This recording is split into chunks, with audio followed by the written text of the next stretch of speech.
Ride the Vibes, a refreshing, fun, and informative experience. Join Steve and Winnie on VoiceTube Studios. Hey everyone, welcome back to Ride the Vibes. This is your host Steve. And this is Winnie. And today we're talking about romance and weddings. Romance and weddings, so exciting. Yeah, this one's going to be a little bit trickier for us because neither of us are actually married or have been married. Or want to get married. Well, I don't know if I'd go that far, but yeah. So we're going to probably try to make this episode a little bit more about our opinions and thoughts on the wedding process instead of just talking about the straight traditions and process. Yeah, because I think when it comes to the tradition and the process, most people sort of get those ideas from movies, right? Yeah, you know about the white dress and, the bride's grooms and the flowers strewn on the floor. Everyone knows all that stuff already. Yeah, and how crazy the bachelor parties can be. Yeah, that's probably a fun part. But since I haven't been, I think I was actually at one bachelor's party. I have been to one for my friend who got married when we were about 24-ish. So a long time ago for me. I'm 31 now. So, so I've been to one bachelor party. How was it? I'm, very interested in that. Well, we didn't do anything by the books, traditionally speaking. We just sort of partied and had some drinks and congratulated them on getting married. That was about it. Yeah, because bachelor parties, it's a very Western thing, right? But I've seen more and more couples having that in Taiwan. So I think a lot of the wedding rituals are becoming a little bit more Western in Taiwan. Yeah, I see that with a lot of stuff in general, not just weddings. But I did see one difference we can talk about is the way that we give gifts in a wedding. Actually, Asian weddings tend to be pretty different. I went to a Korean wedding with a couple where the husband or the groom was American and the bride was Korean. And they did the traditional Western wedding, but then they also did an Asian style wedding, which had a few surprises for me. Like, for instance, I had to bring an envelope to them with cash inside and give it to them at the wedding, which is totally not normal in a Western wedding. Well, I think in Asian culture or Chinese culture, when there's a celebration, we give out red envelopes. And with weddings, it's very important that when you're giving, with the money you put inside, it has to be an even number. So, for example, if you're going alone, if you don't have any plus one, maybe 2,000 NT is enough, or maybe 1,200 NT is enough. Now, you see the number is even. So, for example, if you give out, let's say, 2,300, then that's bad luck. I never knew that part of it. I think I gave 50,000 won, which is about 1,500 Taiwanese dollars. Well, that's cool enough. But normally with couples who are about to get married and they're attending other people's wedding, they would give a bigger envelope, something around 6,000. That's because if this couple who attended their wedding and they give you that much money, the couples that got married, and if they're going to your wedding, they have to give you extra more. Yeah, I found that out too. You're obliged to give back money, but you have to give at least the same amount of money, if not more. Yeah. Which is pretty interesting. And there's also I've been to a Western wedding, and we have a lot of food, and it tends to come in waves. You get different entrees. But in Asia, it's like a giant buffet with more food than I've ever seen at a Western wedding. So much food. Yeah, I think in Taiwan we call it 办桌, or like outdoor party or catering. So usually you get multiple tables, so many tables. I actually attended one. I think it's from my cousin or my dad's cousin, some kind of relative that I don't really know. And it was the biggest outdoor party I've ever attended. There were like almost 100 tables, and each table can fit up to 10 or 12 people. So you can imagine how big that was. Yeah, it's huge. And it was the same deal when I was in Korea. One difference I should point out, though, is that in the West, we don't typically give money. It's not that you can't do it. You certainly can, but we tend to give gifts, especially if it's someone we know really well. So we'll usually give them a gift, maybe something they can put in their house or something they can use, because the weddings are expensive. They're not going to have a lot of money maybe after they finish their wedding. So it's nice that maybe you buy them a microwave or something they can put in their house and that they don't need to buy. Yeah, or like a blender. You know, when you first move into a house, you do have to buy furniture or electronics, right? So I think that's pretty cool too. But I feel like it's the same concept because getting married, you do have to spend a lot of money. So by receiving red envelopes, you can make some money back, you know. Right, yeah. So I think both ways have an advantage. And I think if, just to put this out there, if any of you listeners ever get a chance to experience a wedding in a foreign country, you should totally do it because it's probably quite a bit different than back at home. And then next, I really want to talk about the Aboriginal weddings in Taiwan because it's quite a big thing. Okay, and that's pretty interesting. So just to give you listeners a little briefing, most of the Taiwanese population is what's called the Han Chinese, and they come from various regions of China. But there is a different population they call Yuan Jumin, or the indigenous or Aboriginal peoples. So I guess they have a different wedding ceremony than the typical Taiwanese. Yeah, they're all about celebration, and the Aboriginals, they're really, really famous for their singing. So, for example, the Bunong tribe, they have Babu Heying. So it's like a choir, like a harmony thing, and they're really, really good at singing. So usually when you attend Aboriginal weddings, they would dress up in their own traditional clothing, and then they would eat muaji, that's like sticky rice kind of thing, sticky ball. I don't really know what it's called, but like they pound the sticky rice and make it into mochi. It's called mochi. That was an easy word. Okay, so we have about 23 million people in Taiwan, and then of course 95% of the is the Hans, and then we have 3% of immigrants, which is quite interesting. Yeah, I think I've heard about 1% of that population is from China, and there's about 1% of the population that comes from every other Southeast country, Asia, probably. mostly Southeast Asia, and then we have 3% of the Aboriginals from 16 different tribes. So with the different cultures in Taiwan, we do have lots of different types of weddings. But I think the most I wouldn't say popular, but the coolest type of wedding for me is the Aboriginal ones because it involves a lot of singing and dancing and good food. They make the best barbecue ever. It's so good. Yeah, that sounds really cool. So have you actually been to one of their weddings? Well, I actually have because I live near Xingdian. So I go to church and a lot of people in my church are Aboriginals. So I have quite a few friends that got married recently. And they do have this like a hunting ceremony. They don't really go hunt, but they sing the songs about hunting, and they sing the songs about marriage and celebration in their language. That's really cool. And actually, I think that the Taiwanese government seems to do a pretty good job of trying to preserve their culture and give them the ability to flourish in the modern world. That is very important, and I think that's something that I really, really like about our government. They are doing a very, very good job preserving these cultures. Well, that's really cool with the indigenous population. But one thing I really wanted to talk about in this episode is sort of the perceptions of marriage and how we grow up in a world where we see princesses and princes in Disney movies, and we watch rom-com. We end up watching all these movies and read these fairy tales that influence our decisions to find love and get married. And I think they're often very unrealistic. They are very unrealistic, but you know why people love it? Because it's magical and it's different from what they have in real life. So I think people are kind of addicted to it, and people are definitely influenced by it. By people, I mean me. I'm kind of influenced by that. Yeah, definitely, because I'm a huge fan when it comes to rom-coms and romance movies. For example, when I was younger, in elementary school or junior high school, I was already influenced that time. High School Musical. Yes, High School Musical. Do you know that movie? I do. Yeah, I've never seen it, but I know what it is. Yeah, it's just about meeting the Mr. or Mrs. Right, and how two very different people meeting each other, and then everything just sort of clicks, and then happiness comes, and then of course the friends around you are gonna be like, oh, she's not good for you and he's not good for you, and then they fight, and then sad times, and then the realization how they really need each other, and how they shouldn't be influenced by others, and then they get back together, and then happy times.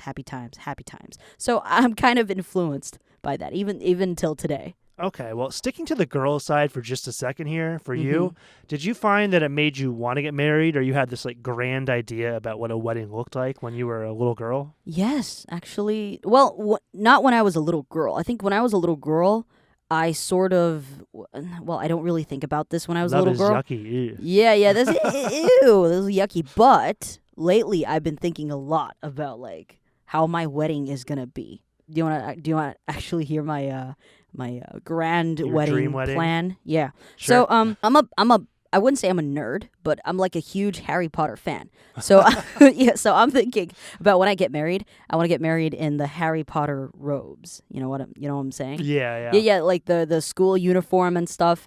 And according to Pottermore, J.K. Rowling's website, I am a Ravenclaw. So I'm going to try to find another girl or guy who's also from a Ravenclaw, and then we're going to get married in the school robes, and then we're going to have, Dobbies as our servers. I want people to dress up as Dobby to serve us with the champagne and stuff. I'm not even joking. This is exactly what I wanted. And your honeymoon's going to be going around the world finding the best countries to play Quidditch in? Yes. Definitely. All right, well, bringing it back to the male side, I think that boys are also affected by this. Mm-hmm. Maybe not as much as for females are. There's less expectations. But I think that for boys, it's like no matter what you do in your life, you're not going to be successful unless you find a bride or some beautiful girl, your own princess that you need to get married to. And it really puts this pressure on guys to find a girl that's insanely beautiful and kind of pure when I think about it. When I think of those fairy tales like Snow White and Cinderella, they tend to be these very pure girls who don't really have many defects. Like even Cinderella, who has like this really hard life, she's like this perfect kind of person. Yeah, well, I think that's the same around the world. I don't think there's much difference when it comes to this kind of concept. Because even for me, I mean, let's put aside the wedding part. But when it comes to picking partners, I'm using the word picking because we're literally just like picking the right partners. I feel like I do have to find someone who is pure, who is, I don't know, perfect every way. Perfect in every way. Yeah, and I think that like most of these movies, they don't really accurately portray the struggles of a relationship and the parts where you have to really push through to survive. And even in romance comedies, there's always a falling out, right? Where the couple, like, they kind of like, oh, I hate you, you did this, and they break up. But it always seems like, when that happens, it's just like 20 minutes later, they're going to get back together. And it just, there's no like real, it's rare to see an accurate portrayal of a relationship or a wedding in these movies. Yeah, because relationships are actually pretty hard. They are. It's really, really hard. And it's about, I would say marriage is sort of like managing a relationship. It's managing, like you said, marriage is like a contract, right? Well, marriage is like we said a that contract. off the air, yeah. If you think about it, it's weird. Marriage is a weird concept. You just go up to this person and you're like, you know what? I like you and I think you like me too. And, we've had like an amazing time and I think I want to spend the rest of my life with you. Can you imagine that? I mean, I do want a wedding, but I just want the wedding. But thinking about, is thinking about the commitment of being together with someone for the rest of your life. That idea is kind of scary. And, a marriage is not something that you just walk into. You kind of have to manage, what happens next. Yeah, and let me just say, I'm not like the villain here. I don't think weddings are terrible or evil. When I say it's a contract, I mean there's parts of it that are a contract, like what happens to your assets if you ever get divorced and stuff. But yeah, I think that it's something that people sometimes think too much of like a math equation. Like, oh, I dated this girl for a year, I should be thinking about getting married. When instead it's something that you really should feel like in your brain and in your heart, and you should kind of intuitively know about, rather than being like, well, society wants me to get married. It should be something that you really want. Yeah, that's definitely true. I think now with our generation, people are not rushed into, getting married, because I think they want to focus on getting to know each other better, I feel like, because they don't really have that pressure when it comes to like starting a family in, maybe in their 30s or something. Yeah, though I think it's harder for our generation now because we're finding it that we're leaving university with a lot of debts. We're finding it harder to find like really stable jobs or positions where we can really save up money for like retirement and stuff. And I think that everything's sort of getting pushed back because our generation starts more in the hole than past generations. So in turn, we're getting married later, we're having sex less, we're not dating as much, and not everything is good. I think some of this stuff is really negative. And I think it's fine to get married in your 30s, but I definitely think that there's some negative reasons that push marriage back. Yeah, that's definitely true. And I feel like if someone who's married and, well, for example, I know a few friends, they're just not happy after marriage because they feel like there's still some stuff that they want to do. or some stuff that they want to achieve. So I think it's quite important that when you think about stepping into a marriage, you got to think about, are there any other stuff that you want to do, or are there any other goals that you want to achieve? Or, is getting married really something that you wanted? Yeah, well, that's kind of goes back to the cultural thing where you think of the marriage as sort of the end of the road. It's like that's like the final step. Like, I got married, now it's happily ever after. But happily ever after has to be something. You have to kind of imagine what your life is going to be like after that. What makes for that happy ending? Yeah, so I'd say marriage is not for everyone. If you want to get married, get married. But if you want to pursue something else, then maybe focus on that first, right? Yeah, definitely. I mean, marriage is great. You should totally do it if you feel it. It is a beautiful ceremony. But at the same time, don't force yourself just based on Disney movies and Hollywood. I think we all have to work together to change some of the old-fashioned and incorrect stereotypes and expectations that this media causes. And definitely. So we were talking about weddings, right? I was just thinking about how people are sort of not having weddings and they're spending more money on their honeymoon. Yeah, actually, I really like this because I found out in the U.S. that the average cost of a wedding is about $30,000. No. I mean, that could be someone's yearly salary. That's the average? That's the average. Wow. It's about that. Well, I cannot imagine.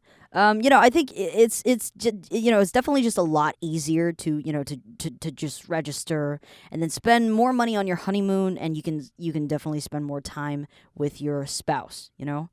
Just spend more time and having fun instead of just inviting all these people that you might not even know that well to your reception or something.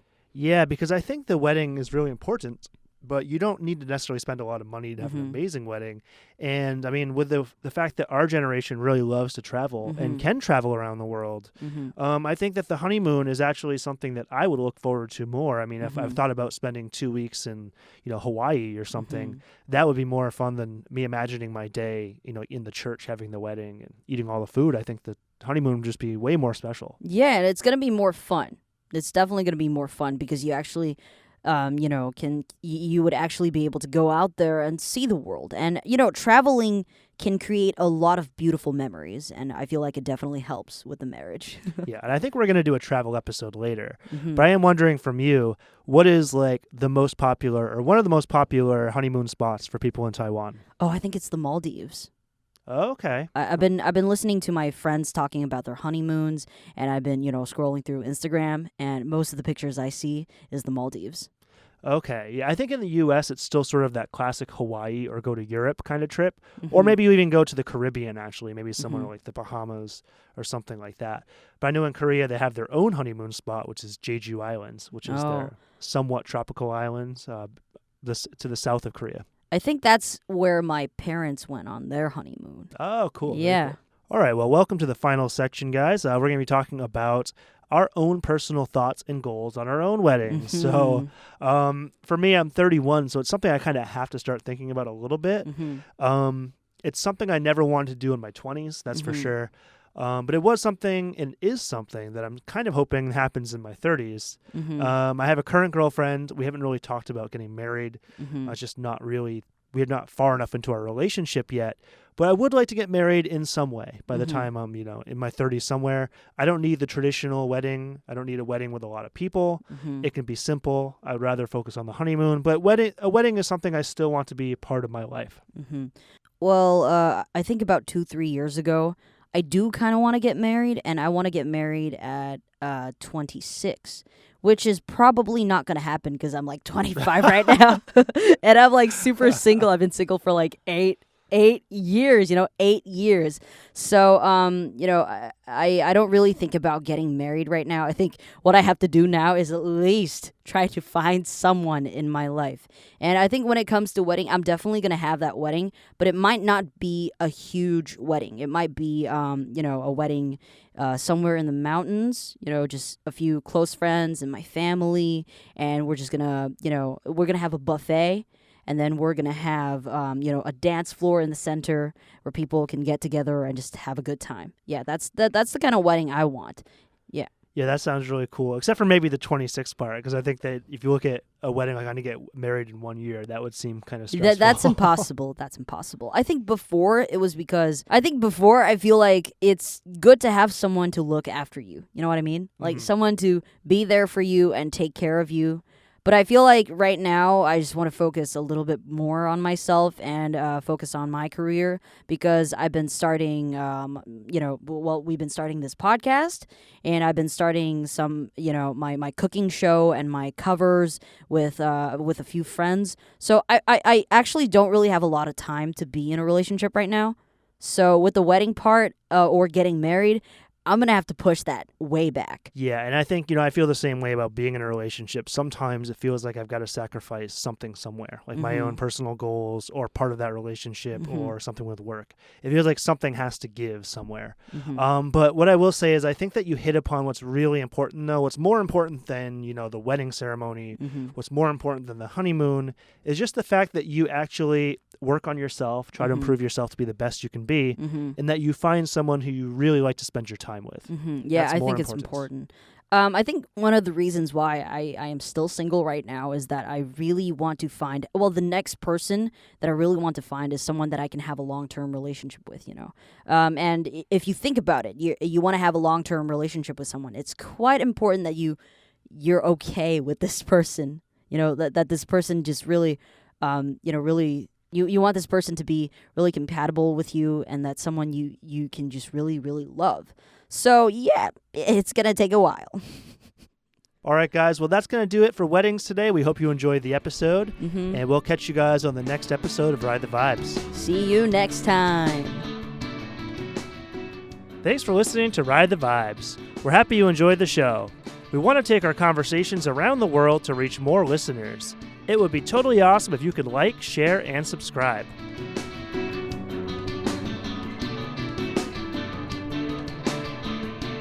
Please turn on the notification bell so you won't miss a single episode. And definitely get in contact with us if you have anything you want us to talk about in the future.